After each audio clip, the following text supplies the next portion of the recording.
I've put together approximately 35, maybe 37 videotapes, and all the information comes from a book dictated to me by God as his righteous servant, a man described in Isaiah 53, and a man described in chapter 11 of Isaiah, the descendant of David, the twig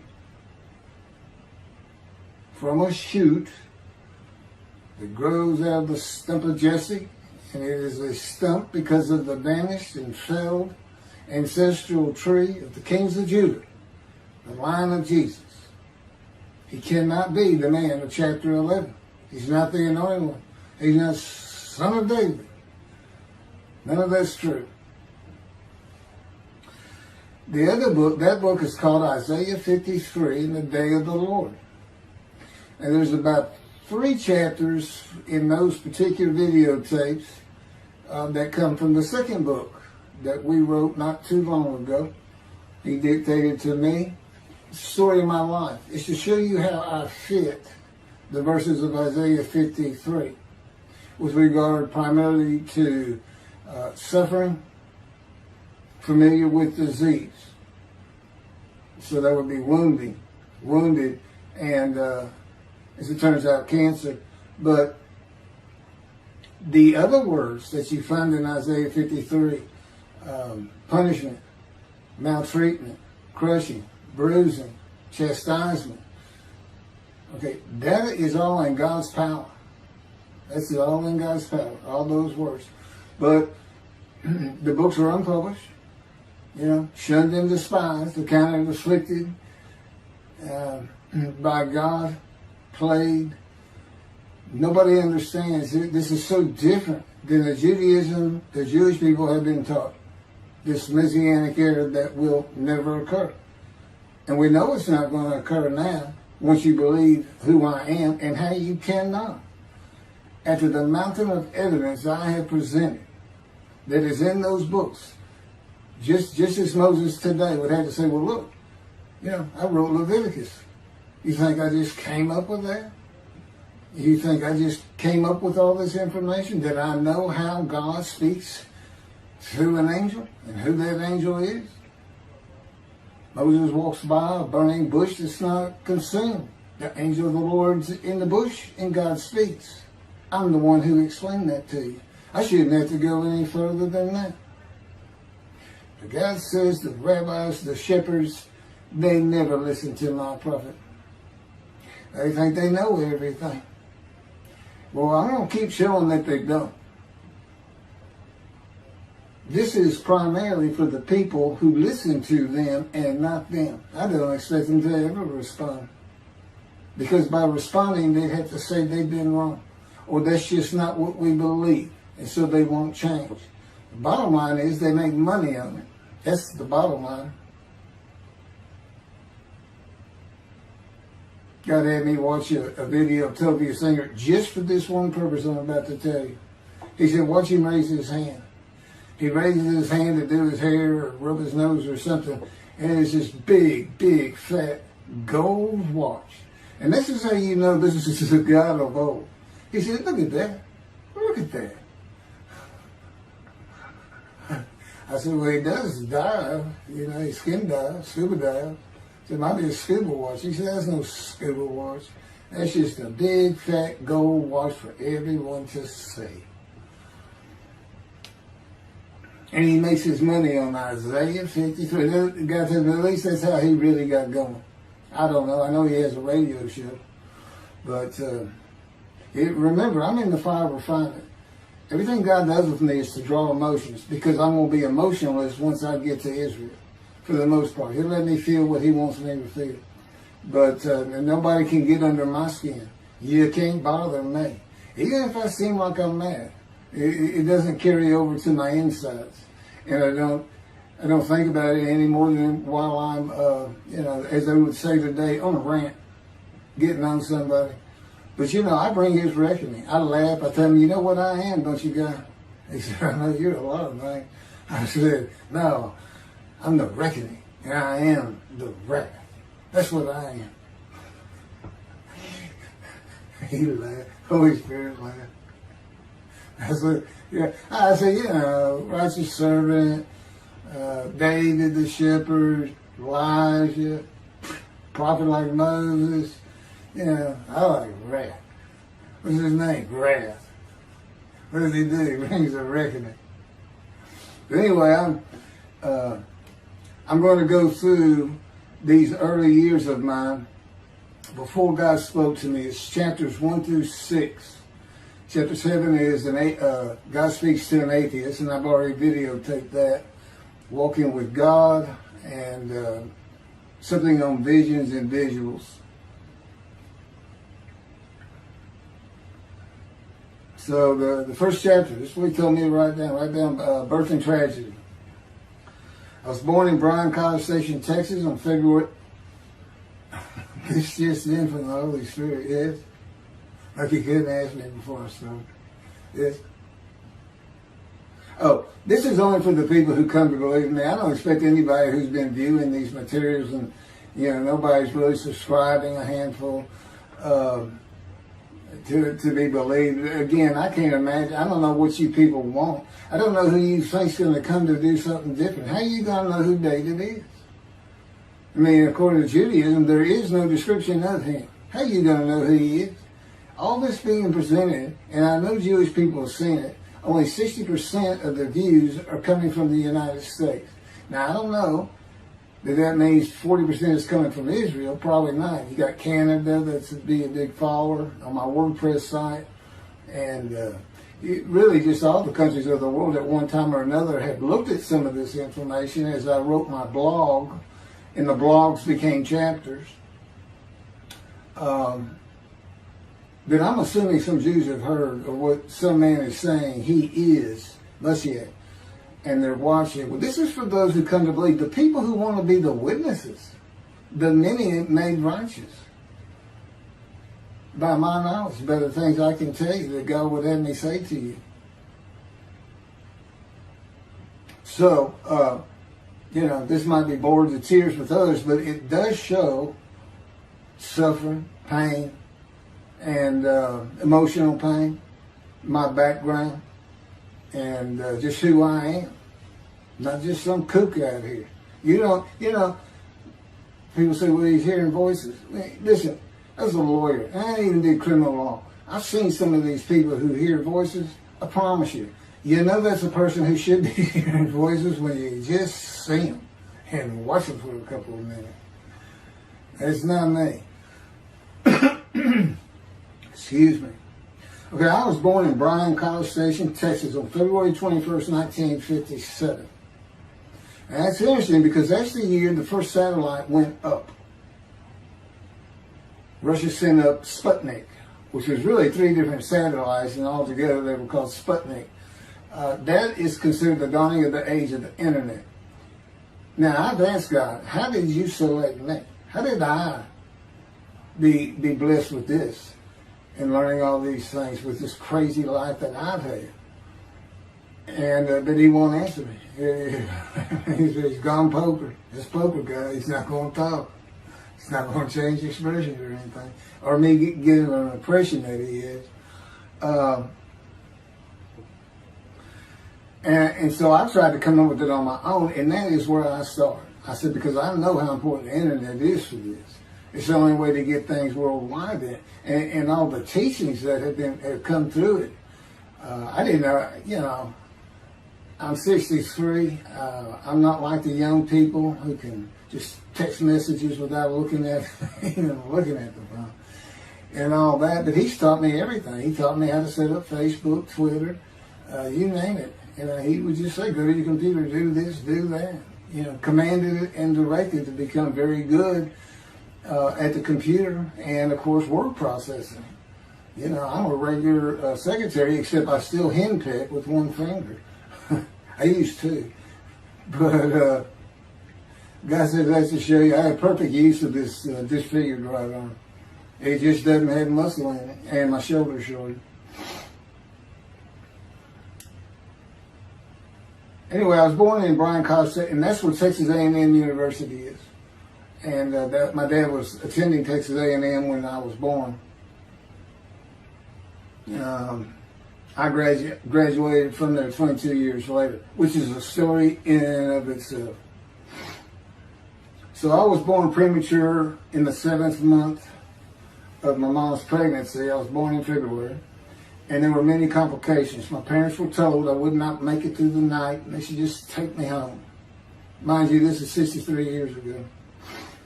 The biggest problem was that my insides had not fully formed, and it was impossible for me to take milk.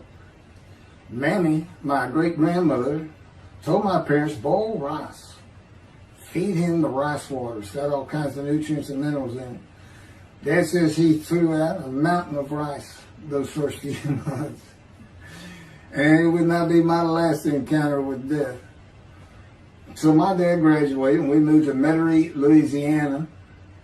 And his first job as an oil and gas geologist. He looks for oil and tries to sell deals to people who can raise money to drill. He gets money up front and a percentage of production once they get their money back. That's what he's done his whole life. And I became, as a lawyer, I became board certified specialist in oil, gas, and mineral law because I had found it so interesting. As a young boy, I became interested. But he rarely had time for us. The other part, I said, okay, well, I was born with the dawning of the internet, so he's got a selection process for 57. And I come from a dysfunctional family. Lots of drinkers, lots of fighters. And on my mom, her grandfather committed suicide. It's tragedy. Earth and tragedy. In the Great Depression, he lost everything. He owned land in what is now downtown Dallas. But then when she was about 4 or 5, her mother went down to the market square in Crockett, Texas, small East Texas town. Everybody has their courthouse in the center of town, and there's streets on either side with stores. She went to the hardware store and purchased rat poison. She hadn't gotten hardly out the door when she opened it and took it herself. Died right there on Main Street in the middle of the day in a little small town. I don't know how long that would have been. My mom's 85 or 6. She was 4 or 5. Almost 80 years ago. So I'm sure it was quite an event. And her dad took her and her sister's about 2 years older, to Metairie, and not Metairie, to someplace in Louisiana. But could have been Baton Rouge. And her father became a elevator operator. And you can still find this in Houston. When I was at law school, I went to law school downtown Houston, but South Texas College of Law. And at the courthouse, they would have somebody sitting in there on a little stool and with a lever and take you up or down, take everybody up or down. With all the lawyers coming in for the court cases, it was packed. I'm sure they've done away with it by now. But that's what he did. And they found him one day or night. He had taken out a pistol, he shot himself in the head and killed himself. So now she had suicides on both sides of her family. And her father's brother took the 2 girls in. He actually adopted them. And when she was about 10 or so, I believe, she's with him out in some shack in East Texas. And, there's not any phone in this place. And he took a shotgun, and I'm sure he'd been drinking there, all known for it, and blew his head off right in front of her. I mean, that's all the circumstances I know about it. It doesn't sound like a good scene at all, but it scarred her for life. Okay, we've been taking care of her from the get-go. My father amazes me to no end. What he has done to care for her. See, they knew that was his sweetheart. Eventually, now at 10 years old, that's who he married. And they're both from Crockett, Texas. Small town people. I still take care of them. They've taken care of me for 10 years. Got to me from society. He made me quit law. terminate my law license in Hawaii and Texas, and took me into poverty. I've been in poverty for 13 years until I just now filed for Social Security early. But I give them more than 90% of it to make up for everything they've given me for 10 years, 13 years. While I'm in God's fire of refinement, learning everything I need to know. And I have learned much. There ain't any question.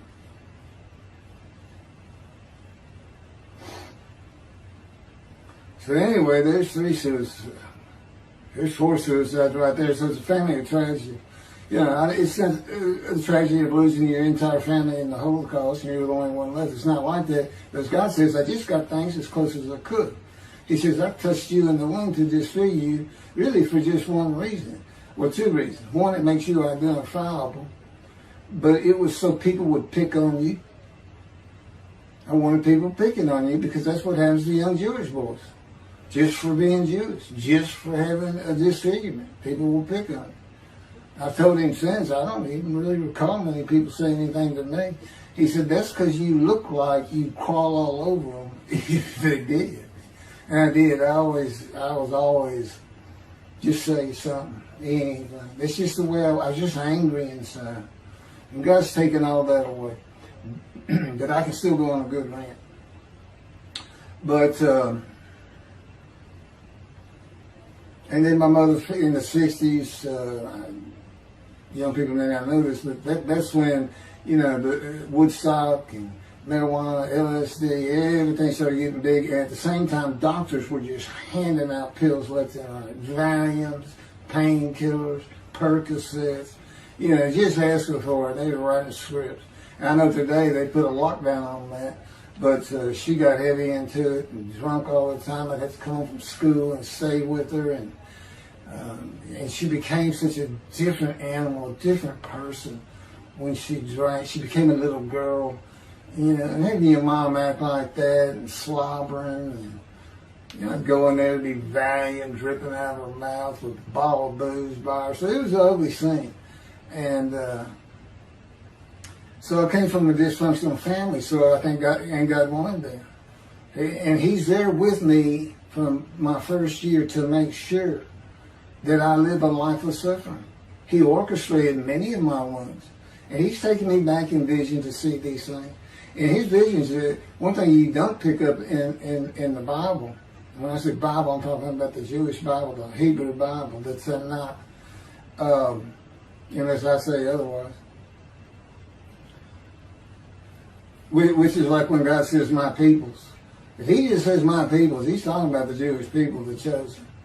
I mean, He may say the peoples of Moab, or just by the context, you know, He's referring to another group. But that comes up all the time. So to add to that, she tried to kill herself a few times. And when I was 10, my dad was at a Texas A&M game in Dallas. And I know it was 1967, so I was 10 years old. Because I'm very familiar with that particular game. It was against Bear Bryant and Alabama Crimson Tide. And he had coached at Texas A&M. So as you can tell, me and my dad are big Aggie fans and football fans. But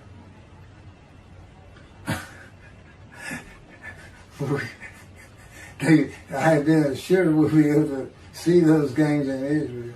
Somehow it might be technically. He said, we'll get it. That's the Holy Spirit. We'll get it. I said, he's so funny.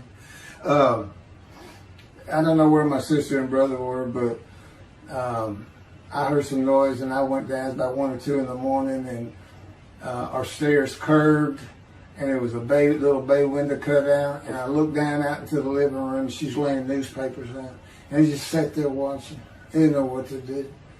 And she got down that paper and took out a butcher knife, not a razor blade, a butcher knife, and opened her wrist up. And this happened again years later when I was in high school. She opened her elbow up, and that was god awful. I don't know how. But before she bled out, my dad opened that door. I sometimes think she knew he was going to be there soon, would probably save her. But it didn't look good, and I hated myself for not doing something. Maybe that's why I was so angry. Anyway, because I didn't do anything, I just sat there. I couldn't move. I don't know. I don't even know what I was really thinking, really. But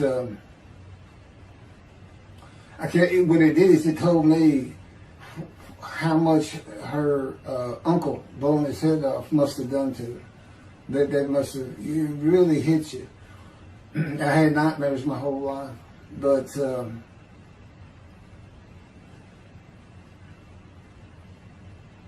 I was 16 when she did the thing with the knife. But you know what? My dad finally got her he got her the best psychiatric care in Houston, Texas, and that's big because we got a medical center that's renowned throughout the world. And they put me back together many a time. And she never did that again. And the amazing thing is how different she is in her very advanced old age. I mean, it's like she was never that person of the 60s and the 70s and the 80s.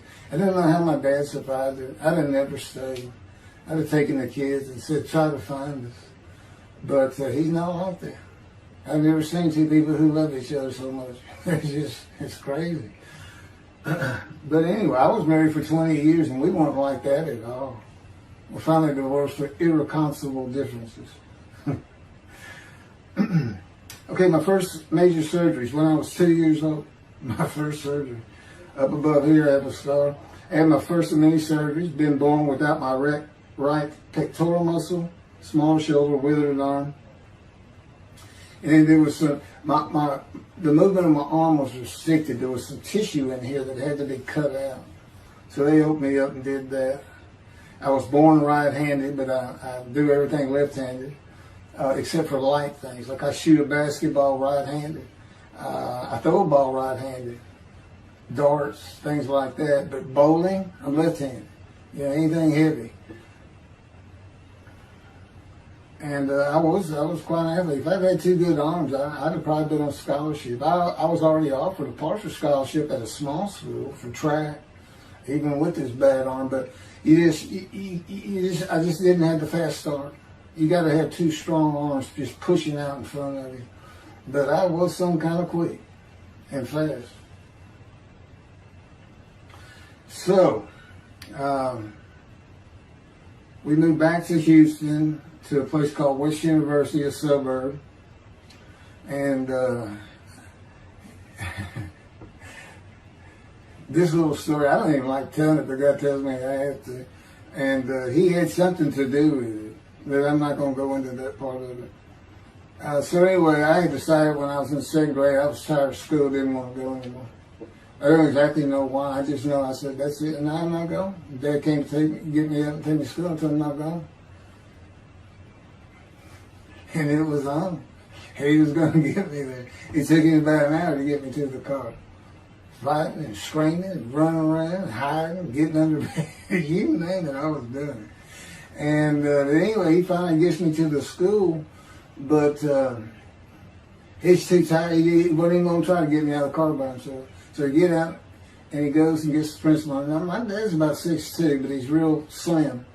And but he comes out with his principal, who's taller than he is, and he's a hefty guy. He's burly. Anyway, so they come, they said, get out of the car. I said, not getting out of the car. I'd already locked the doors. And only the two front doors locked, and it was those locks that you pull up and push down. So my dad used the key, and he opened up, he popped that lock up, and I slammed it back down. He said, I'm not going to school, I told you. He throws the key, they start throwing the keys at one another over the roof. The principal's driving the same thing, and I'm slamming his door, I'm leaping across the car. Bam. I don't know how long I went, but they finally, you know, in 5 minutes maybe, seemed like an eternity. I was terrorized. That's the way I looked at it. Anyway, the principal got it open, and I saw that door open, and I got back on the far other side of the, by the steering wheel with my back against that door. I curled up like a ball, had my knees on my chest, and he reached in to get me. And I unleashed on him, kicking him in the face with everything I had. It broke his glasses, and his orbital bone got shattered. So, you know, That wasn't my first principal either. There's another one. So, but anyway, so they carried me in, and it was very embarrassing, just crying. But again, funny thing, nobody, because I stayed with this same group for 9 years, going to West University and the junior high there that you go to. Nobody ever said anything to me about it. And I knew some of those kids that were in that class.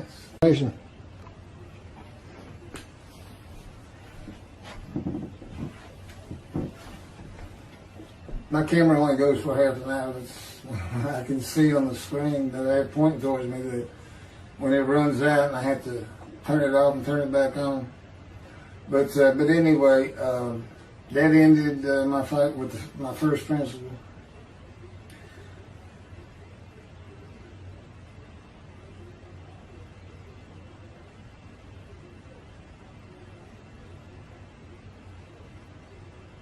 Yeah, here it is right here. I just got to help me put these together.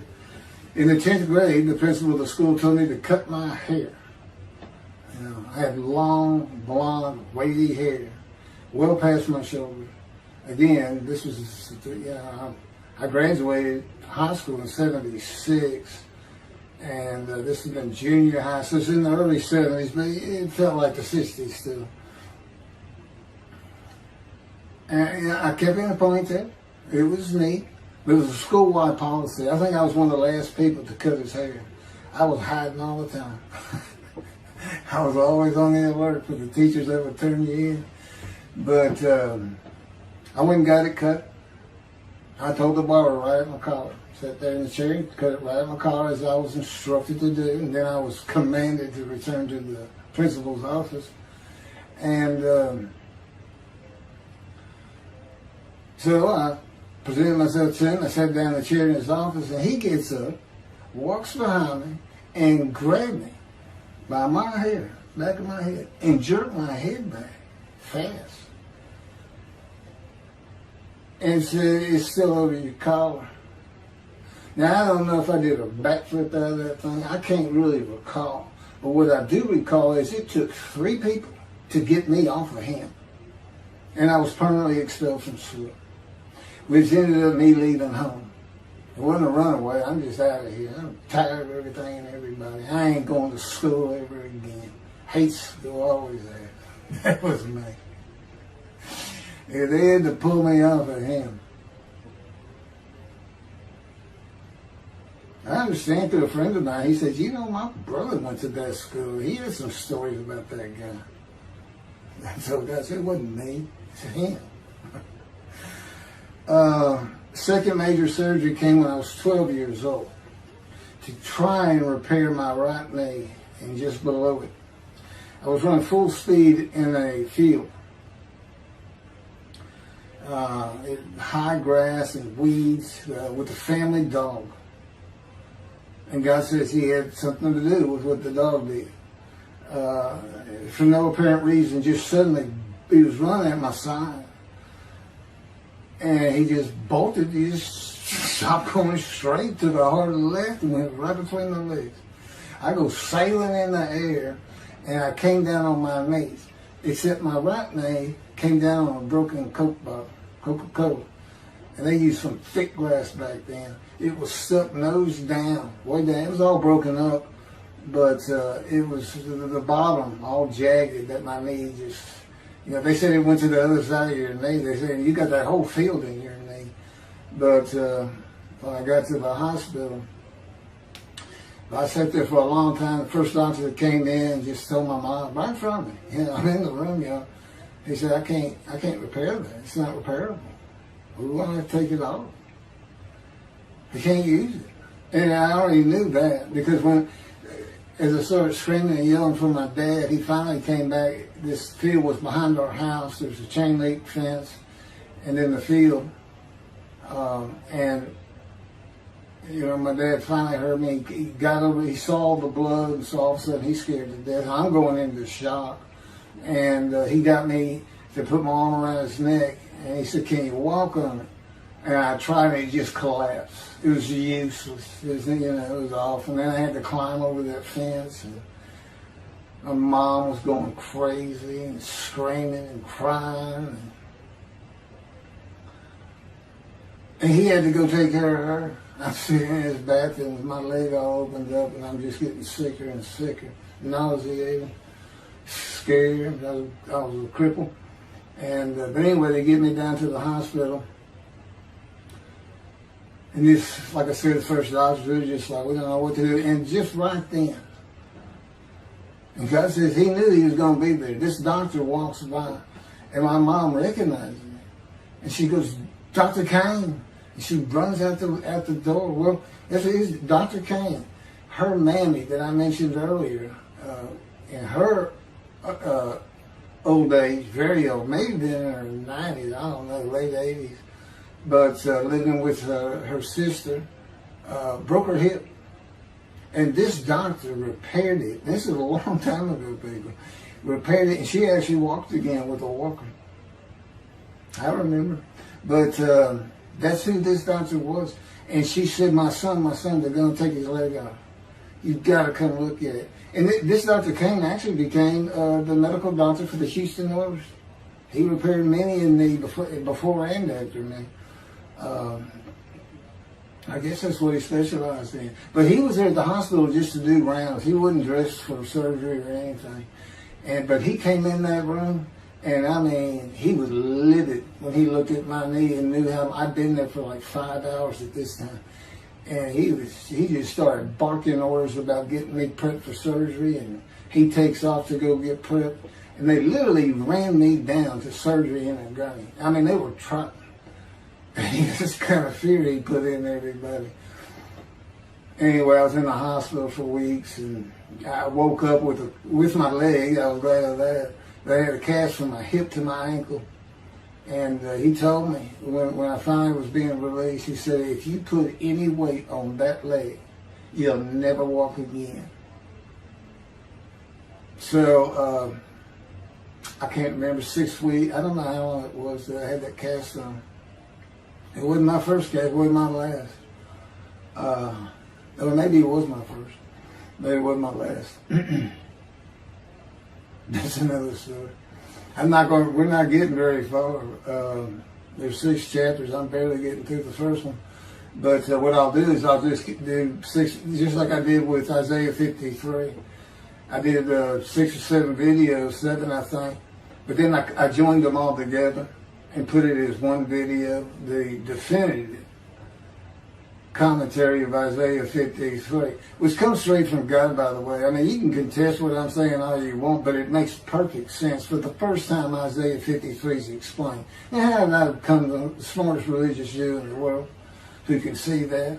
And what the wounding and the punishment, everything's about, and how it's really, in some ways, a snare for the Gentiles for the day of the Lord. Because he knows he can take me and just decimate any argument they want to put forth. You know, in particular, I'm blemished. I'm the Antichrist. In that I am the exact opposite of Jesus Christ. Okay? He's so smart, he was teaching synagogue at 12. Supposedly he was a perfect, beautiful man. I'm disfigured. You know, I'm not bad looking, but I'm not, I'm not Brad Pitt or anything.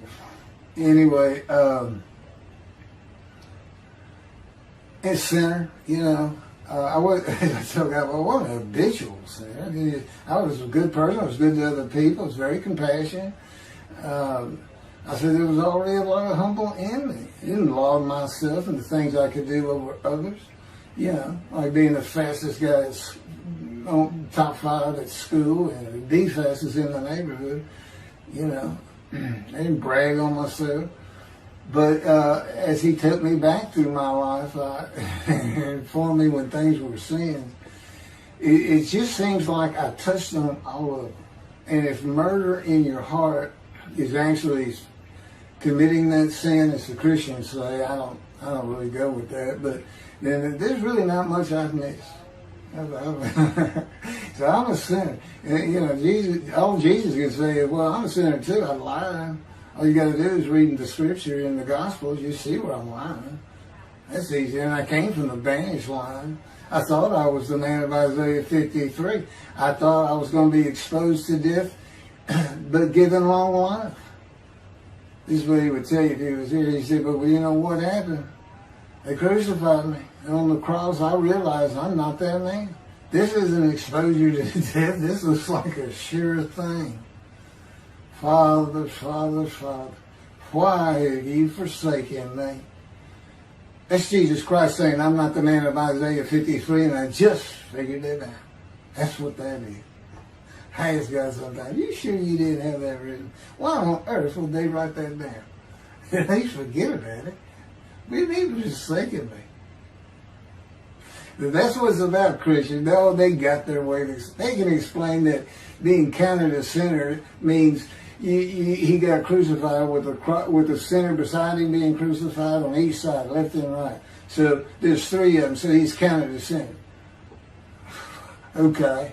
You know, it's supposed to be descriptive. We're supposed to be able to find a person to do. You might tell Judaism the same thing. You know, this is to find somebody. It's not the people of Israel. They're all kinds of people. Now, we're looking for a guy so God can have a Moses. Why? We have a new covenant. Why? It's the day of the Lord. Why? Jeremiah says so. That's why. It's so easy. The lamb blooms again. Okay, and he's coming in friendship with the temple. So the lamb blooms again at a time when there's no temple. Jerusalem's going to be rebuilt. It's a metropolitan today. This is no Jerusalem of antiquity. The old city might be too big. And I'll make a new covenant with you. I'm going to forgive all your sins and remember them no more. That will cause Torah to be written on your heart. It's a metaphor. When did he do this before? Oh, that's right. Assyrian Babylon exiles. Isaiah was writing for. God said, I forgive your sins, remember them no more. They became a holy seed, and what they did? They built the second temple. What are we missing? The third temple. It's so easy. So it is the day of the Lord. There ain't any question of that. I'm just telling you it started with the Russians.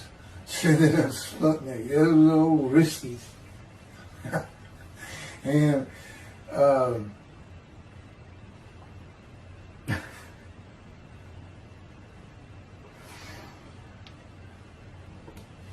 and he's bringing the covenant, but he's got to have a Moses. He's set himself a prophet like Moses. So he's saying it's Joshua. No, it's not.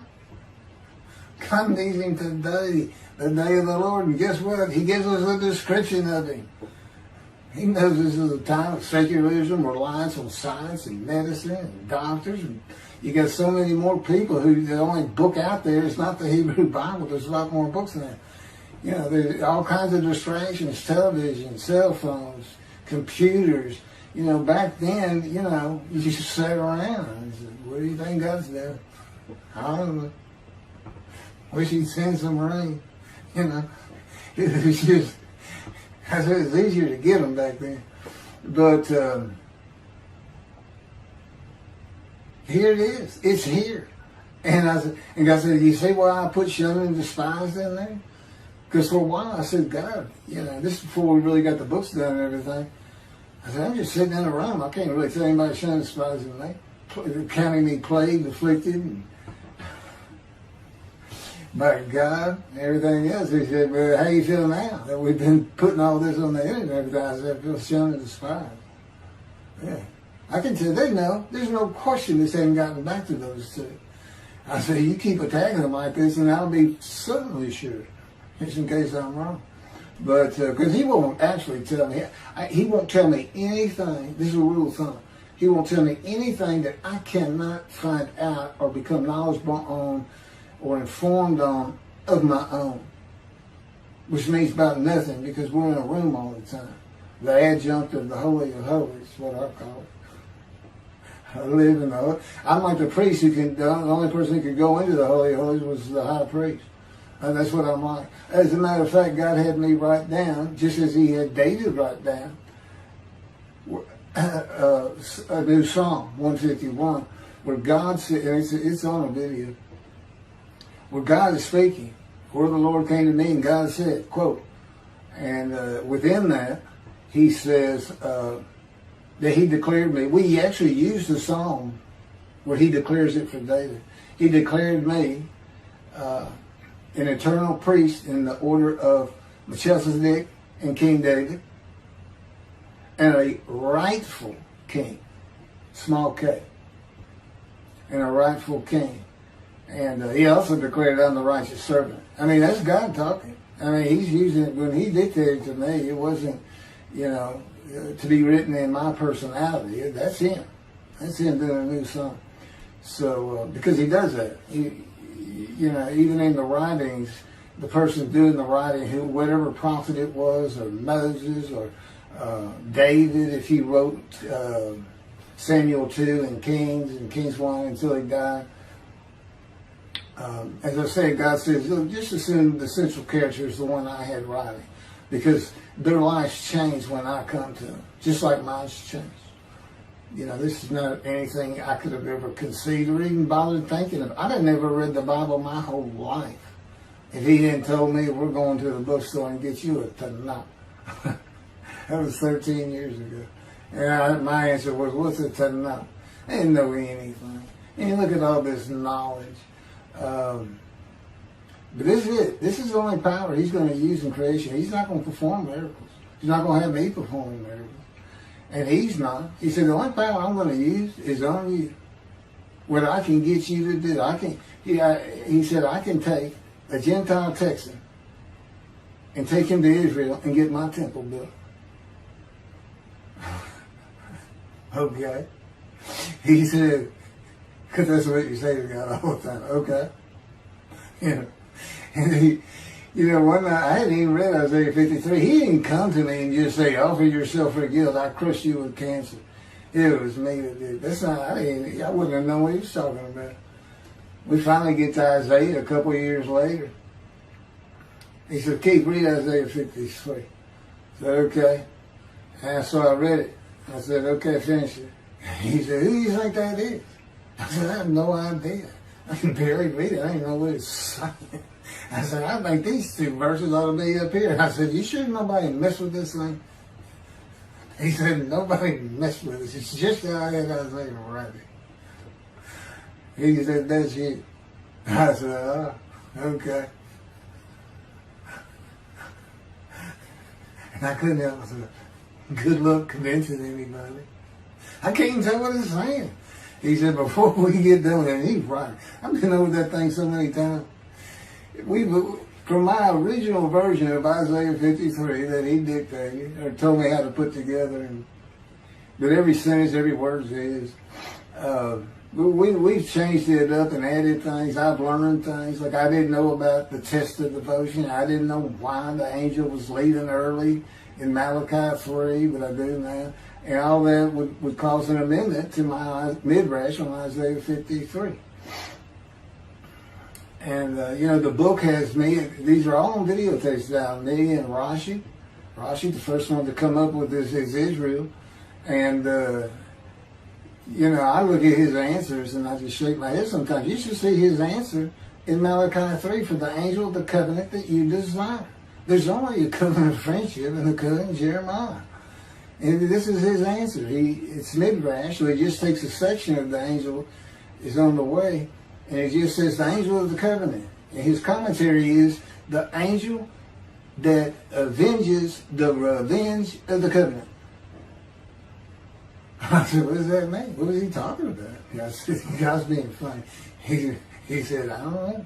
I said, you do know. He said, well, I'm not telling you. So, God likes to feel as though he's laughing. He doesn't actually laugh. He sends me a perception that he does. Or he uses me to laugh. I've mentioned that in a video. Because he can't. Well, he controls my words.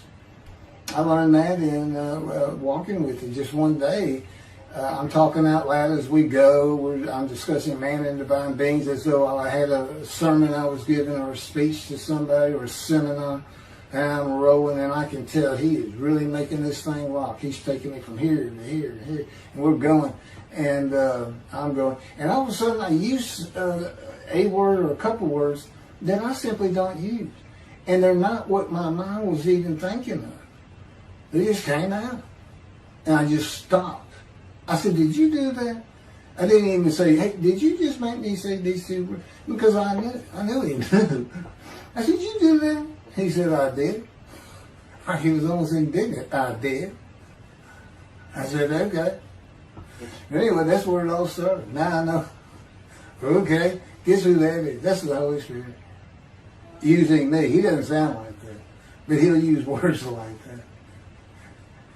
Said he's getting bored. They like to cut. Let me just say this. This is part of God you don't know. And it's not all the time. It's some of the times we do tend to get kind of silly in here. But, they do things after a while. I'm like, it's like, I feel like a kindergarten teacher, and I got two of those kids that you just shake your head at. She said, this is a handful. These two are nothing but trouble. Always fooling around, looking for a laugh. And the Spirit's always working in heaven, death, God laugh, as it were. Again, he doesn't actually laugh. It's a perception that's his emotion. If God has any emotions left, because worrying about other people's pain is not one of them. He made that clear to me. I don't care about your pain. And just saying it makes you mad. He says, see him drawing anger. And he'll do so many times over and over. He says, it's easy because now it irritates the fire out of it. He just started. I said, how do y'all keep doing this stuff? And one day I told him, I said, I got it. Which means it actually came from them. I got it. You never grew up. You never got sent to your room. You never had to climb that mountain to achieve something. Put yourself out there. Nobody's ever whooped you. He said, I said, that's what it is. You never grew up. That's what it is. Yeah, I'm dealing with the child guy. That's what I'm dealing with. That was my argument. And then he came down as mean, very serious, mature guy. And I didn't bring that argument up anymore. But that's how it gets with me sometimes. It's an incredible lot. For me, I'm not going to get to him. I guess I'm at the end. I'm getting close to when I got shot. I thought that was a new chapter. Oh, it's not. Well, I'm going to put it, this is getting long. Anything over half an hour, we try to stop. Now, my Isaiah 53 is 5 hours. But, you don't have to watch it all at one time, of course. He doesn't hardly let me watch them. Yeah, I don't even watch them before they get posted. He said, no, you watch it later. Because it comes on my TV that he got me. And I didn't know at the time it was going to be, that he was serious about doing videos. And I certainly didn't know about making it a backdrop. He decides everything. He tells me when to eat, when to get up. I don't sleep hardly at all, 2 or 3 hours a night, and sometimes less, and take a hour nap sometimes. But I found out I feel fresh. I don't need that much sleep. He said, well, you're not really doing anything. Why do you need a lot of sleep? And see, that used to make me mad. Now I just laugh at it. Thank you very much for listening. I'll pick this back up on another video, and eventually I'll put these first 6 chapters, just like I did Isaiah 53, because it's a book that he dictated to me. I can't get it published. I'm going to put it on YouTube. That's why I'm reading it. And as I said, if you don't want to listen to it, don't listen to it. But the information that's in these books and in those videos is, that's my proof. And quite frankly, God says, if that's not enough for them, well, that's just too bad. Utter destruction is what they end up getting. They better learn how to listen to the prophet. See, it's no different than the people back then. Y'all say, well, why didn't they listen to Isaiah? Why didn't they listen to Ezekiel? Why didn't they? They laughed at Ezekiel. That's what Rashi says in his commentary. I didn't know it was laughing at him, but they just ignored him. Everybody thinks they know it. But in any event, I do know there's one chapter we haven't put in there, and that is recognizing a prophet in a talent. It says Moses vouched for Joshua, so he didn't have to be tested. Now, the problem with all that is, and I think why God hadn't had to put it on video, is that they're looking for a seer, somebody who can see the future. But see, that's antiquity. I mean, that's not what you're looking for today. Moses wasn't a seer. And none of the prophets were seers. They just wrote down what God told them to write down. God's the prophet. Is the one making prophecy. And what he does, he doesn't actually just, quote, see the future. He walks it through. He says, okay, right here is when they're going to send up a satellite. This is where humanity will be at that time. He can walk it through in his mind. As I mentioned, his eyes, he doesn't have them. It's just his absolute knowledge of all things. He can form a picture of this room. Me, it's in here. He knows every atom of my body. And it's like he does a vision for himself, a visualization. That's what I call when they put pictures in my mind. He says, and he puts it into the spirit's mind. And they're both within me. You know, the big cloud that just came down. If you're sitting in a room with me, it envelops you. But it engulfs me, it goes through me. My little spirit cloud becomes part of the big cloud. That's why God is in his spirit. Here's the elements of spirit. Here's the elements of God's presence, his mind. Two clouds, they just come together. They can be together. Okay, but God's still one. He created the other cloud. And then in this room, filled with them, my little spirit is like a little cloud that just came in and part of it. That's who I am. That's a man in divine things. Okay? No, it's like nobody's really expecting it. Well, maybe it's because you didn't know these things. And now they want, I get the feeling, shunned. Shunned means I'm not looking at that. It sounds like a kook. We by faith, by the fundamental principles of Rambam from the Talmud, from his diagnosis of the Talmud. Why don't you do your own? Why don't you throw the Talmud out and learn some new stuff? Why don't you get out of antiquity? Every religion has an end times like that. Every religion ends up with utopia for its people. Everybody. Well, don't be like everybody. You're the Jews. Throw it out. Let's get practical. Let's have God in our midst again, in a man like he was in Moses. Let's point at him and tell the Christians that is the man of Isaiah 53. Here's what it's about. God said he's coming back. He told us we're not waiting on him like you. He said when he was coming back, he false prophesied 5 times. He ain't coming back. He wasn't who he thought he was. He told us on the cross. I'm not the man of Isaiah 53. He tells us. What else was he doing? Father, why'd you forsake me? I'm about to die. What do you think he's talking about? What do you think he's thinking about? You're not supposed to die. He thinks he's the man of Isaiah 53. So do they. It's mind-boggling because I'm the man. And there's nothing about me that says Jesus Christ. Nothing. You should hear me cuss God. I cussed him trying to die. I begged for death 1,000 times. He said, it's not been 1,000 times. I said, it's been hundreds. He said, well, that's true. You have cursed me more than any man in the history of mankind. And he said, and you did it face to face. And I said, you shouldn't make me so mad. He laughs, y'all. He laughs.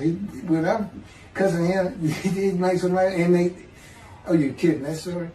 He gave me his perspective. This is how he did it. He said, Keith, imagine you created ants.